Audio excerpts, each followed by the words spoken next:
the way the Constitution works. Principle number 1 is limited government, which means the Constitution limits the government of power, which also means that the government should not have all the power and people should also have power. The historical rationale is the people believed the king had way too much power. Some of the ways the king had way too much power was that he refused to assent or pass laws, he kept standing armies without consent, forbid governors to pass laws, called legislative bodies to fatigue them into his compliance.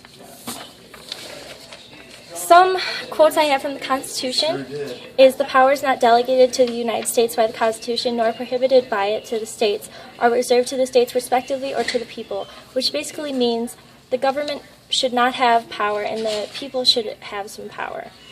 The other quote that actually illustrates the photo is the right of citizens of the United States to vote shall not be denied or abridged by the United States or by any state on account of race, color, or previous condition or servitude. This is a picture of an elephant standing up for the rights for blacks, poor, Latinos, and the young to vote. Checks and balances is the power is divided in between each branch of government, with each branch having some control over the others, and that way no branch can take total control. Historical rationale is they didn't want one person or branch to have total control. They wanted a government that wasn't controlled by a king like England. And the Vice President of the United States shall be President of the Senate, but shall have no vote unless they can be equally divided. And the Vice President is from the executive branch, the Senate is from the legislative branch, and when the Senate votes 50-50, the Vice President votes to break the tie. Federalism. Federalism means powers divided between national and state government. The reason they are divided is so that one does not have too much power over the other. This chart illustrates that national level government and state level government are divided, and this is backed by the 10th Amendment. The powers not delegated to the U.S. by the Constitution nor prohibited by it to the states are reserved to the states respectively or to the people. Separation of powers.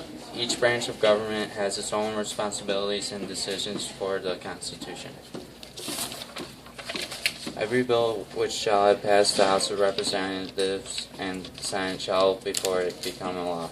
Historic rationale. This is used for not one person that has too much power. The picture at the bottom shows how a law is passed in the Constitution. Principle number 5 is popular sovereignty. It is defined as rule by the people with majority authority, or in other words, government ruled by the people. Historical rationale for popular sovereignty is how England wanted this concept to have a king to rule the big problems, while the citizens get a say in the institutional problems. The American Revolution got rid of this concept to make a stronger government focused on voting from knowledge standards. Pictures being represented are the Bill of Rights and Amendment Number 9, which says the Bill of Rights shall not be built to deny or disrespect others, retained by the people. So basically, the people can construct more rights for themselves that aren't in the Bill of Rights, such as voting, equality, and progressing as a community. In conclusion, without these principles, the people wouldn't have rights, say, and choices.